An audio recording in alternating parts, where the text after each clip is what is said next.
যে একটা নজরদারি ভিত্তিক রাষ্ট্র এবং রাষ্ট্র কাঠামো তৈরি করা হয়েছে, তার পিছনে অন্যতম বিষয়টা হচ্ছে ক্ষমতায় থাকতে হবে এবং ক্ষমতা একবার গেলে সেখান থেকে আর নেমে আসার কোনো যেন সুযোগ বা ঝুঁকি সৃষ্টি না হয়, সেটাকে সেই পরিবেশটা সৃষ্টি করার জন্য রাষ্ট্র কাঠামোকে আবার দখল করে ফেলা এবং তার জন্য যে সমস্ত রাষ্ট্রীয় প্রতিষ্ঠানগুলো আছে সেগুলোকে দলীয়করণ করে খর্ব করা। যে বিটিআরসির কথা বলা হলো, কেন সব একটা কমিশন বাংলাদেশে নাই, একটি রাষ্ট্রীয় প্রতিষ্ঠান নাই যেটা দলীয়করণের কারণে, পেশাগত দেউলিয়তার কারণে কর্তৃত্ববাদের হাতিয়ার হিসাবে পরিণত হয়েছে। এরকম একটা হয় নাই, এরকম একটা প্রতিষ্ঠান নেই। কাজে সার্বিকভাবে রাষ্ট্রীয় অবকাঠামোকে ক্ষমতাকে ধরে রাখার জন্য, ক্ষমতা আঁকে থাকার জন্য একটি হাতিয়ার হিসেবে রূপান্তর করা হচ্ছে এবং তার মধ্যে এবং সেই ক্ষমতাটা কি জন্য আমরা সবাই জানি, ক্ষমতার অপব্যবহারের মাধ্যমে দুর্নীতি করার জন্য, দুর্নীতি করার সুযোগটা সৃষ্টি করার জন্য এবং বিচারহীনতা উপভোগ করে দুর্নীতি বজায় রাখার জন্য। সেইটি হচ্ছে যেমন অর্থ পাচার সহ যত অপরাধগুলো আছে সেগুলোকে যেন বিচারহীনতা দেওয়া যায়, সৃষ্টি করা যায়, সেই পরিবেশ সৃষ্টি করার জন্য হচ্ছে যে এই প্রতিষ্ঠানগুলোকে অকার্যন করা এবং আইনি কাঠামোকে সাংবিধানিক অঙ্গীকারকে পদদলিত করে আইনি কাঠামোকে পরিবর্তন করে সংস্কার করে খুশি মতো বা প্রয়োজন মতো তারা এই কর্তৃত্ববাদী সরকারি অবস্থা সৃষ্টি করেছে।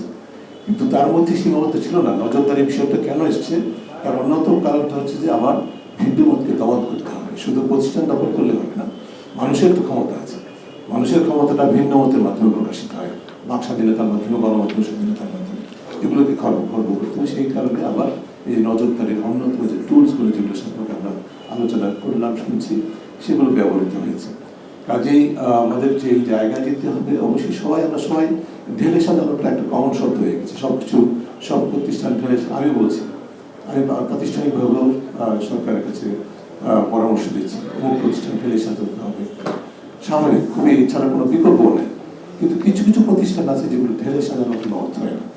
জুনায়েদ সাহেব বলে গেছেন যে এনটিএমসিকে নজরদারি করার জন্য কমিশন করতে হবে, আবার আরেকটা কমিশন করে সেটাকে আবার একই দশার মধ্যে ফেলে সেটি করা হবে।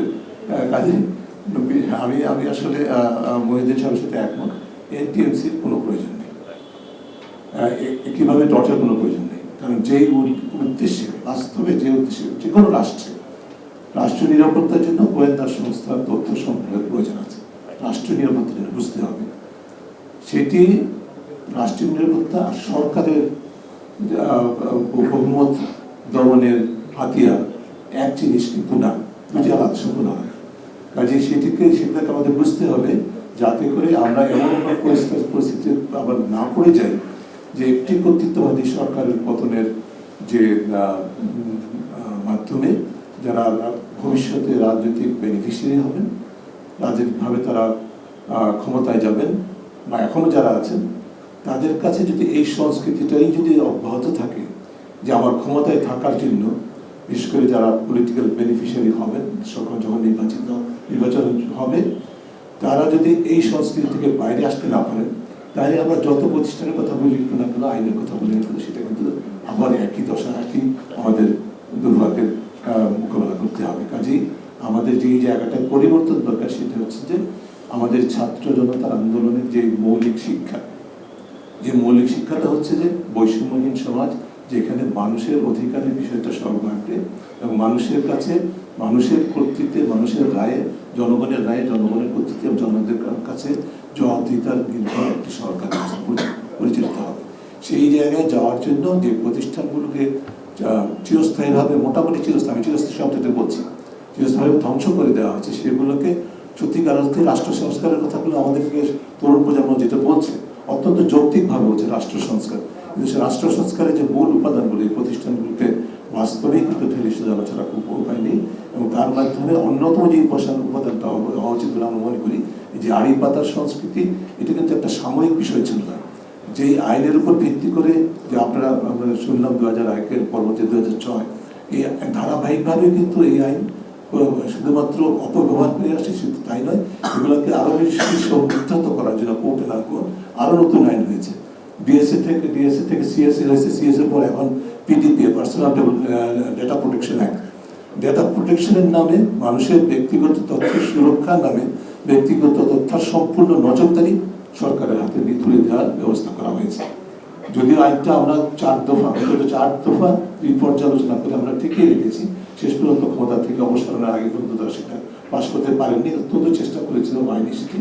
সেই খসড়া আইনটি যেটা 4 দফা সংস্কারের পরও যে এই জায়গায় আছে, সেটা কিন্তু কোনো অবস্থায় গ্রহণযোগ্য নয়। একই উপাদানগুলো কিন্তু আমার রয়ে গেছে, একই উপাদানগুলো নিবর্তনমূলক উপাদানগুলো রয়ে গেছে। তারপরে আরো আসছে, আরো আইন খসড়া আছে, আর্টিফিশিয়াল ইন্টেলিজেন্স পলিসি একটা আছে, অত্যন্ত নিবর্তনমূলক, অত্যন্ত মানবাধিকার লঙ্ঘনকারী একটি খসড়া নীতিমালা হয়েছে। এই ধরনের আরো ধারাবাহিকভাবে অনেক বেশি আইনি আরো অনেকগুলো আইনি সংস্কার এবং নীতি কাঠামোতে নিবর্তনমূলক উপাদান সৃষ্টিকারী ব্যবস্থা তারা তৈরি করছিলেন, এজেন্ডা তাদের ছিল। সেইখান থেকে সরে আসার জন্য আমরা যেটি মনে করি যে মূলত অন্তর্বর্তীকালীন সরকারকে এমন একটা কাঠামো তৈরি করতে হবে যাতে করে ভবিষ্যতে যারা ক্ষমতা আসবেন তারা যেন একই সংস্কৃতির কাছে জিম্মি না হয়ে পড়ে। এলো খবরের কাগজ, নিখাত, নির্ভীক, নিরপেক্ষ।